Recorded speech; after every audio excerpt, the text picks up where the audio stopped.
অবস্থা, তখন নামাজ কাজা করবে না, তখন মসজিদে আলাদা ব্যবস্থা থাকবে, সেখানে তারা পড়ে নেবে। কিন্তু জামাতে বের হওয়া তাদের জন্য জামাতে নামাজ পড়া না।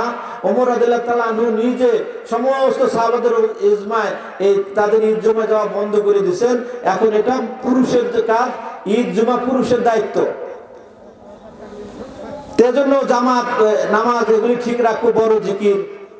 এরপরে আমাদের পায়খানা পেশাবে ঢোকার আগে বাম পা দিয়ে ঢুকবো, দোয়া করবো, আল্লাহুম্মা ইন্নী আউযু মিনাল খুবুসি ওয়াল খাবায়েস, পায়খানা পেশাবের জিকির হবে।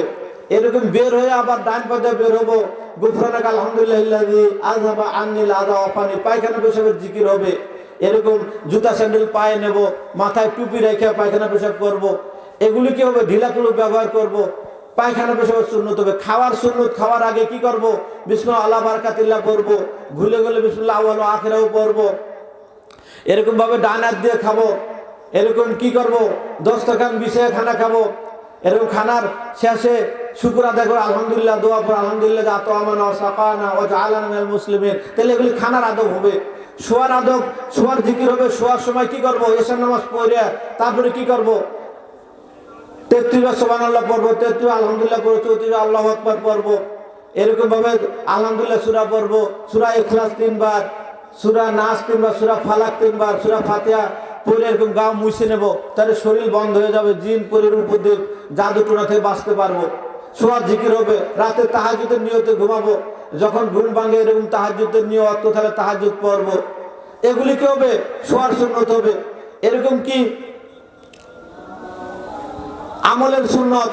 এরকম ভাবে ইসলামের পূর্ণাঙ্গ রূপ আছে, পূর্ণাঙ্গ সব জায়গায় ইসলাম আছে।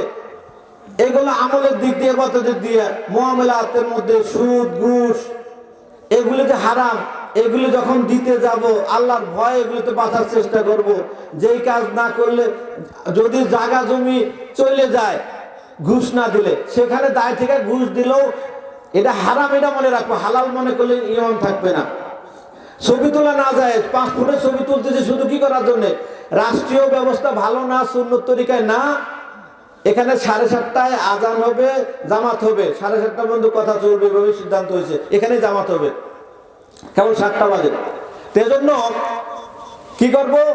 যদি দায় থেকে এরকম জমি চলে যায়, জমি বাঁচানোর জন্য এখন আমি বা ওই যে মুহুরি অথবা তহসিলদার এরা ঘুষ ছাড়া আমার দেয় না, জমি দিতেছে না, নিলাম হয়ে যাবে। সেখানে দায় থেকে ঘুষ দিলেও ইমান রাখবো যে ঘুষ হারাম, আমি দায় থেকে দিতেছি, মাজুর। আল্লাহর কাছে কাঁদবো, আল্লাহ কি করব? পারি নাই, আল্লাহ তুমি মাফ করে দাও। কারণ এই ঘুষ দেওয়া এটা এমন জিনিস, আল্লাহর সাথে যুদ্ধ করা, রাসূলের সাথে যুদ্ধ করা। যারা ঘুষ নেয় দেয় সবাই কি গুনাহগার। এরকম দায় থেকে দিলেও গুনাহ যে গুনাহ। ছবি তোলা না যায়, ছবি অঙ্কনকারীরা বিনা হিসাবে জাহান্নামে যাবে, কোনো হিসাব লাগবে না। কিন্তু আমাদের পাসপোর্ট সাইজের ছবি দায় থেকে তুলতেছে, এটাও মনে করো আল্লাহ গুনাহ, দায় থেকে করতেছে, এটা না যায় মনে করেই করবো। কথা বুঝছি তো? তাহলে মুআমালাতের মধ্যে এরকম সুদি লেনদেন করবো না। ওই যে এনজিওতে সুদি ব্যাংকে টাকা না বড় লোক হওয়ার চেষ্টা করবো না, এতে বরকত থাকবে না। ডায়াবেটিস রোগী দেখেন, এই যে শরীর ফুলে, এ কি স্বাস্থ্য না আযাব? ঘুমাইতে পারে ঠিক মতো, হাঁটা লাগে ভোরে উঠাই, এটা আযাব। তো নাজায়েজ তরিকায় সুদ ঘুষ দিয়ে যদি বৃদ্ধিও পায়, ওই বৃদ্ধি না, এটা ধ্বংস হয়ে যাবে যে কোনো সময়। আর হালাল যদি অল্পতেও আল্লাহ তাআলা বরকত দেবে। হালালের 1 টাকা নিচে, কিন্তু হারামে বরকত ছাড়া 1 কলসি সোনার টাকা নেয় নাই, যে ওটাই বরকত নাই। আর হালাল 1টা টাকার মধ্যে বরকত আছে। 1 টাকা নিচে, 1 টাকা দিয়ে মাছ কিনছে, তার মধ্যে মানিক পাইছে। তো কোনটা ভালো? সহি তরিকা হালালের উপরে চলবো, নাজায়েজ ঋণ এগুলি নেব না, বেপরদার নাজায়েজ ঋণ নিব না। ওরা তো ঋণ নিয়ে আমাদের ইমান হারা করায়। ঋণ দেয় আমাদের মহিলাদের, পুরুষদেরকে দেয় না, বেপরদার গুনাহ হয়।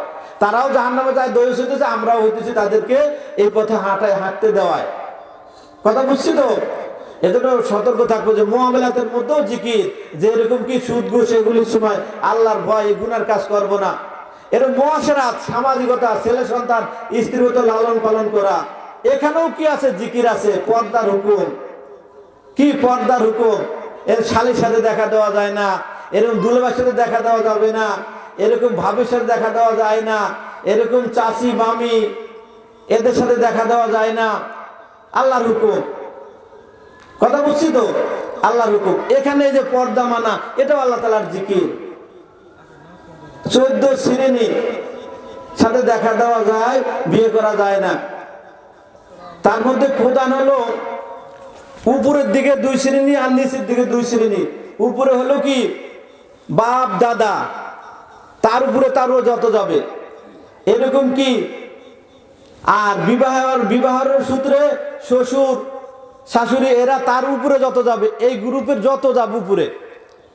আর নিজের ছেলে মেয়ে নাতি নাতি যত নিচে যাবে। আর নিজের ভাই বোন নিচে নিচে যত যাইতে থাকবে। এই 4টা শাখা একবারে কি আজীবনের জন্য উপর নিচে একই হুকুম। একই হুকুম চিরস্থায়ী। তাদের সাথে দেখা দেওয়া যায়, কিন্তু বিয়ে করা হারাম। এদের সাথে পর্দা নাই। কথা বুঝছি তো? 14 শ্রেণীর সাথে দেখা দেওয়া যায়। ওই 14 শ্রেণীর মধ্যে শুধু 14 জন না, 4টা শ্রেণী। বাপ দাদার, শ্বশুর শাশুড়ির, আর কি নিজের ভাই বোন আর ছেলে মেয়ে, এদের নিচে যত যাবে সবার সাথে দেখা দেওয়া যায়। এবং পর্দা করা ফরজ না, এবং বিয়ে করা হারাম। এখানে কি এই মুআমালাত মুআশারাতের মধ্যে কি জিকির। রাষ্ট্রীয়ভাবে মুআশারাতের মধ্যে রাষ্ট্র পরিচালনা করা, রাষ্ট্রের মধ্যে আল্লাহর হুকুম রাসূলের তরিকা চলবে। ইনিল হুকমু ইল্লা লিল্লাহ, একমাত্র হুকুম চলবে তার আল্লাহ তাআলার। সেখানে যদি মানব রচিত মতবাদ দিয়ে হয়, চাই সে গণতন্ত্র হোক, সমাজতন্ত্র হোক, এরকম ধর্ম নির্ভরতাবাদ, সমস্ত তন্ত্র মন্ত্র কুফরি মতবাদ, এগুলির সমর্থন দেওয়াও হারাম, এগুলি বিশ্বাস করাও হারাম। ক্ষমতার মালিক একমাত্র আল্লাহ তাআলা, জনগণ ক্ষমতার মালিক না। প্রচলিত তন্ত্র মন্ত্রে বিশ্বাস করা সমর্থন হারাম। এখানে জিকির হলো, যদি আল্লাহওয়ালা কেউ দিনদার ফরজের মুত্তাকি হয় তাকে সমর্থন দেব, যদি না থাকে সমর্থন দেব না। না যায় তন্ত্র মন্ত্র দিয়ে যারা চালাবে, তারা যত গুনাহ করবে, জনগণের হক মারবে, এই সব গুনাহ আমার আমলনামায় আসবে। এজন্য হুঁশিয়ার হয়ে যায়। জিকির যত বেশি করব, আল্লাহ তাআলাও আমার জিকির করবে ফেরেশতাদের কাছে, আমার মান সম্মান ইজ্জত আল্লাহ তাআলা বাড়ায়া দেবে। আলা বিযিকরিল্লাহি তাতমাইন্নুল কুলুব, জিকিরের দ্বারা অন্তরের মধ্যে শান্তি আসবে। জিকিরের মাধ্যমে কি অন্তরের মধ্যে শান্তি আসবে। শান্তি একমাত্র আল্লাহ তাআলার হাতে। আর এই শান্তি আল্লাহ তাআলা রাখছেন দিন মানার মধ্যে। এজন্য আমরা আমাদের জান মাল সময় আল্লাহ তাআলার কাছে আমানত নিয়ে আসছি। ইন্নাল্লাহা আশতারা মিনাল মুমিনিনা, যে মুমিনরা কি করছে, তাদের মাল এবং জানকে বেহেশতের বিনিময়ে ক্রয় করে নিয়েছে। এই জান এই মাল আমার না, এটা আল্লাহ তাআলার। সমস্ত জিনিসের মালিক দর হাকিকাত মালিক কে খুদাস্ত, এ হামা নজদে আমানত আস্ত। এই সব জিনিস আমাদের কাছে আমানত, মূল মালিককে আল্লাহ তাআলা। এজন্য জান মাল এগুলিকে মন মতো চালানোর সুযোগ নাই। মন মতো চালাইলে কি হবে? ওয়ানাহান নাফসা আনিল হাওয়া ফাইনাল জান্নাতা হিয়াল মাওয়া। যারা নিজের মন মতো চলবে না, তাদের ঠিকানা হবে জান্নাত। আর যারা মন মতো চলবে, মান তগা, যারা কি করবে? অবাধ্য হবে। যারা কি করবে? অবাধ্য হবে, আল্লাহর হুকুম মানতে চাবে না। ফাসাবিয়াসিরহু লিল ইউসরা, ওই গুনার পথে চলা তার জন্য সহজ হয়ে যাবে। নেক কাজ তার ভালো লাগবে না, গুনাহটাই তার ভালো লাগবে। নেক কাজদের দেখলে সে ভয় পালাবে, আর তার শেষ ফল হবে কি? জাহান্নাম। কি হবে? তার শেষ ফল হবে জাহান্নাম। ওয়াইদাল ফুজ্জার লাফি জাহিম, যারা ফুজ্জার আল্লাহর হুকুমের খেলাফ চলবে, তাদের জন্য রয়েছে জাহান্নাম। কারণ তারা এরকম মনে না করে গোপনে গোপনে করছে, আর কেউ দেখে না। আল্লাহ বলেন না না না না, তা মনে করো না। কিরামান কাতিবিনা ইয়ালামুনা মা তাফআলুন, কিরামান কাতিবিন 2 জন ফেরেশতা আসরে আসে, ফজর পর্যন্ত তাই 2 জন ওই দিনের ওই সময়ের আমলনামা লেখে। আবার ফজরে 2 জন আসে, আসর পর্যন্ত তারা ওই সময়ের আমলনামা লেখে। প্রতিদিন 2 বার 2 জন করে ফেরেশতা এসে ওই সময়ের তার সমস্ত আমল লিখে লিখে নিজেদের সই করে তারিখ দিয়ে তারা বিদায় নেয়। আর কবরের মধ্যে যখন যাবে এমন ভাবে লেখে মায়াল ফাদিল্লাহ বে কাউলে লাদাই রাকিবুন আতীত, একটা কথাও কখনো বৃথা যায় না, সমস্ত কথাই ফেরেশতারা লেখে খুব সুন্দরভাবে। আর কবরের মধ্যে মুনকার নকির আসার আগে রোমান নামক ফেরেশতা আসেন। আসার পর সে বলে তোমার আমলনামা তুমি লিখে দাও। মুর্দার বলবে আমি তো আমার আমলনামা কিভাবে লিখবো, আমি তো কাগজ কলম আনি নাই। ফেরেশতা বলবে কাগজ হলো তোমার কাফন, আর কলম হলো তোমার শাহাদাত আঙ্গুলি, আর মুখের থুতু হইলো তোমার কালিম।